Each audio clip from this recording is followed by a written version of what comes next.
voltando aqui, o balanço da câmera, né? Então eu estava falando para vocês, né? Por exemplo, pressão, né? Pressão você pode... pressão, volume e temperatura, que são as grandezas macroscópicas, né? Então eu falei massa, momento, linear, angular, energia cinética, velocidade das moléculas, então são grandezas microscópicas. Então o objetivo da teoria cinética é linkar esses dois mundos, ou seja, juntar, tá? Então por que quando você aumenta a temperatura, você aumenta a energia cinética das moléculas? Se você aumenta a temperatura e aumenta a energia cinética das moléculas, você aumenta a velocidade. Porque se você aumenta a pressão, o número de choque entre as partículas aumenta. Coisas assim. Então tudo isso ajuda a entender melhor os gases, os seus comportamentos, tá? As suas propriedades. E toda essa teoria, né, foi desenvolvida em bases estatísticas, né, e hoje em dia foi comprovado tudo experimentalmente, tá? Então não é uma coisa chutada, ok? Para a gente fazer o nosso estudo aqui, a gente vai considerar os gases, tá? Os gases, né, que tem aqui, como gases ideais, tá? Gases ideais são gases, como o próprio nome diz, é um gás idealizado, tá? Ele é um gás que tem propriedades que foram consideradas ideais para o estudo, tá?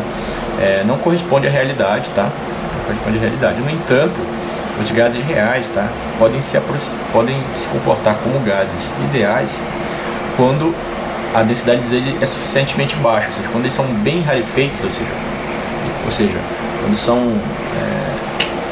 não são muito densos, né? Você pode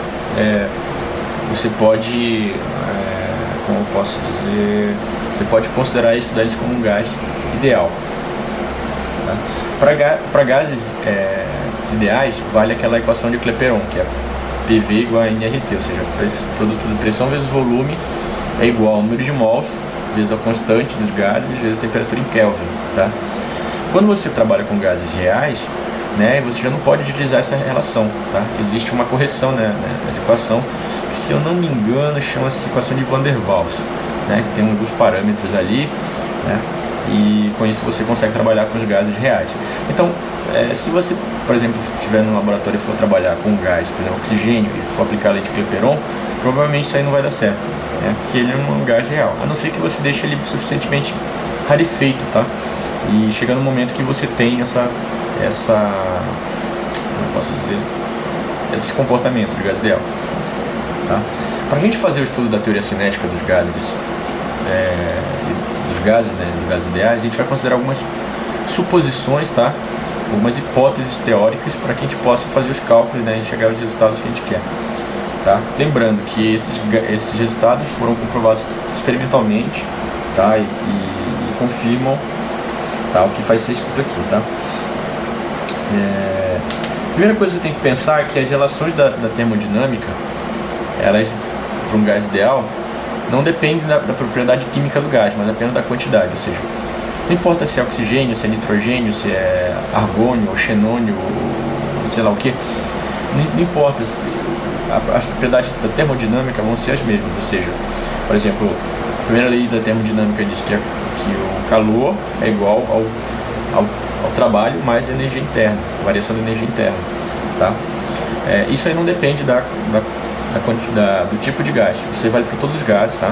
Todos os gases, mas isso é sensivelmente afetado pela quantidade, tá? Pelo número de mols, tá? Então você tem que lembrar que isso aqui, que essas grandezas termodinâmicas não dependem da natureza química deles, tá? Então a gente pode falar algumas coisas, tá? Vamos falar agora sobre o que eu falei. Vamos falar sobre a caracterização, né, desses gases ideais. Vamos colocar as hipóteses que a gente usou para elaborar as teorias, tá? A teoria cinética, tá? Que são as suposições, tá? Quando você vai pegar um gás, né, a primeira suposição, quando você pega o gás ali para fazer esse estudo, você tem que considerar que ele tem um número suficientemente grande de moléculas, ou seja, tem molécula pra caralho, tá? Então já diz isso aí, molécula pra caralho, tá? A gente considera os gases como esferas rígidas, ou seja, bolinhas duras, tá? Como se fossem bolas de bilhar, tá? E elas vão estar em constante movimentação, tá? E esse movimento é caótico, tá? Então, considera que é um número muito grande, que elas são esferas rígidas, tá? Que elas ficam em movimento aleatório e desordenado, e elas ficam se chocando. E esses choques são inelásticos, tá? São choques totalmente elásticos, tá? Ou seja, não como é que eu posso dizer? Ela é tipo assim, imagina que você tem uma bola de bilhar, uma bate na outra, né? Você consegue transferir a energia de uma para outra, tá? Consegue, né? E aí você usa a mesma massa, se ela bate com uma velocidade, a outra sai com a mesma velocidade, tá? Deixa eu ver quantos minutos, 5, né? Então são esferas rígidas, tá? Estão em movimento aleatório, né? Deslocando-se, né? Entre si. Por que a gente considera que os choques são elásticos, tá? Olha só, a pressão, né? Só faz sentido você falar de pressão de gás quando você tem um recipiente, né? E o que é uma pressão? A pressão definida pela física, matematicamente, é a divisão da força que é aplicada numa área. Então a divisão da força pela área onde ela está sendo aplicada é a pressão. Então, por exemplo, se você pegar um gás, você tem que colocar ele num vasilhame, né? Numa garrafa, sei lá, tá? Num balão. Então, esse recipiente, esse vasilhame, ele tem uma área, né? E o gás vai exercer uma força sobre as paredes desse vasilhame. Então, se você pegar essa força que os gases exercem sobre o vasilhame, dividir pela área desse vasilhame, você tem a pressão, tá? Então, ou seja, é a porrada que as moléculas dão contra as paredes do recipiente. Imagina o seguinte, eu sempre comparo os gases, as moléculas dos gases, com a galera na balada, na micareta. Aí tá todo mundo lá, entrando naquela boate, naquela casa noturna, como diziam antigamente meus tios, na discoteca, né? Tem um monte de gente lá, então elas são as moléculas. Então não começa a imaginar os átomos das moléculas dos gases como a galera na balada, né? E elas ficam lá pulando, não sei o que, e daí no meio lá do furdunço lá, né? Você começa a dançar e uma bate na outra, então é o choque entre as partículas, né? Não podemos dizer que as pessoas se chocam elasticamente, mas elas se chocam, tá? Então poderia ser assim. Aí você vai, pega uma cerveja no bar e você vai, né? Aí vem a menina e fala assim, pega uma água pra mim. Daí você vai lá, gentilmente, cavalheiristicamente, você vai pegar uma água lá. Aí você vai passando e vai batendo no pessoal. Então você é uma molécula de gás que está se chocando. Então esse movimento começa a ficar aleatório, né? No meio do gás. No meio do gás, né? No meio da balada. Então é a mesma coisa com as moléculas, tá? Você tenta passar por um lugar, você não consegue ir totalmente em linha reta. Você vai em linhas retas, mas por partes, né? Ou seja, é isso que acontece com as moléculas, né? Você vai levando uma trombada. E aí algumas pessoas se batem na parede, né? Algumas duplas, né, de pessoas na balada começam a se encostar na parede da balada. Então podemos supor, por uma associação, que o que elas fazem é a mesma coisa que os gases fazem nas paredes, né? Ou seja, se chocando contra a parede e fazendo pressão, né? Então, isso é tudo uma grande merda que eu tô falando, tá? Mas às vezes serve pra comparar, né? Se você não está conseguindo entender a ideia. Bom, então eles estão lá se chocando, choques inelásticos, aleatórios e desordenados, tá? Só que aí eles considera-se, né, que as distâncias que as partículas percorrem, né, que as moléculas, os átomos percorrem no gás, é bem maior que a dimensão deles. Ou seja, imagina assim que é como se fosse assim, uma balada que não estivesse muito cheia, né? Então, digamos que você pode andar 1 metro sem se chocar com ninguém, tá? Por exemplo, você pode se chocar, pode fazer isso. Então, você pode considerar a mesma coisa que os gases nobres, que os gases ideais, tá? Ou seja, comparado a distância que eles podem andar, comparado com o tamanho deles, essa distância que ele anda é muito maior. Ou seja, se por exemplo, se você pegasse uma situação gasosa, né, no qual o que você anda, a quantidade o caminho que você percorre, o espaço percorrido, seja mais ou menos igual ao seu tamanho. Então você não pode considerar isso como um gás ideal, né, para esse estudo aqui. Por isso que eu falei do negócio do rarefeito, né? O rarefeito, os espaços entre as moléculas são bem maiores. Então, ou seja, pouco denso, né?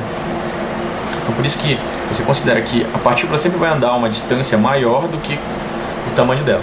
Imagina o seguinte, que uma partícula gasosa tenha diâmetro de 30 centímetros e ela pode andar 2 metros. Você vê que 30 centímetros, parece um negócio estranho na minha câmera aqui. Você vê que 30 centímetros é muito maior, é muito menor que 2 metros. Então você pode considerar isso também, tá? Então veja, agora se por exemplo, se essa mesma partícula de 30 centímetros tivesse numa situação gasosa lá, num volume gasoso que tivesse, por exemplo, 60 centímetros que ela pudesse andar, então você já não podia considerar essa situação, tá? Beleza? Então, esse caminho que elas percorrem até se chocar, a gente chama caminho livre médio, tá? Caminho livre médio. É uma grandeza microscópica também, que tem cálculo específico para isso. A gente não vai entrar nesses detalhes, porque tem uma matemática mais avançada e também acho que não vem ao caso aqui. Mas o que você tem que imaginar, você tem que guardar na sua cabeça, são esses conceitos, tá? Depois a gente vai entrar nas equações. Então veja o seguinte, você está lá, né? Está lá como um gás, então você está se movendo desordenadamente, fazendo zigue-zagues. À medida que você anda, você se choca com uma partícula, com um átomo, por exemplo, ou uma molécula. Aí você muda a sua direção. Aí você vem e se choca com outra. Você não sabe por que direção você vai vir na próxima situação, então você vai para outra direção. E à medida que você vai mudando a sua direção, você vai se chocando com outras partículas, que daí você vai mudando a sua direção de novo. Então por isso que a gente diz que ele é desordenado, caótico, aleatório, tá? Isso tem uma implicação matemática nos nossos cálculos, tá? Disse que nessa situação você pode ter a mesma probabilidade de você encontrar uma partícula com velocidade v é a mesma probabilidade que você tem de encontrar uma partícula com velocidade menos v. Então, no fundo, todas as partículas no gás ali naquele recipiente, se você fizer uma velocidade média de todas, ela vai tender a zero, ou seja, a partícula não se mexe, o gás não está se movendo numa direção, ele está parado, né, o gás todo, mas as partículas estão se movendo com velocidades aleatórias, né, velocidades com direções aleatórias. Apesar de elas terem velocidades com direções, sentidos e modo diferente, no todo é zero, tá?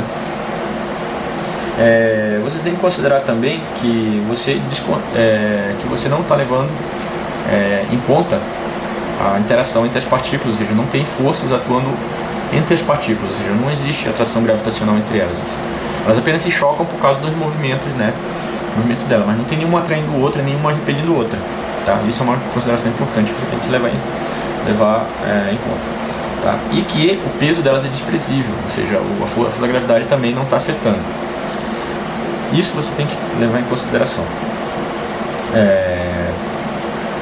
Outra coisa é que, mesmo com um pequeno volume de gás, você tem um grande número de partículas ali, tá? Ou seja, ela está distribuída uniformemente. E não existem regiões com mais partículas ou menos partículas, tá? Elas estão todas bem distribuídas, tá?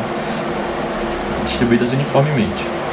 Caso isso acontecesse, é porque tem alguma coisa atraindo mais partículas para um ponto ou para outro. Então aí, se você considerar isso, o seu modelo matemático foi para o saco, tá? Como eu falei, todas as direções de velocidade são igualmente prováveis, né? A probabilidade de você ter uma partícula com velocidade v é igual à probabilidade de encontrar a partícula com velocidade menos v, né? E que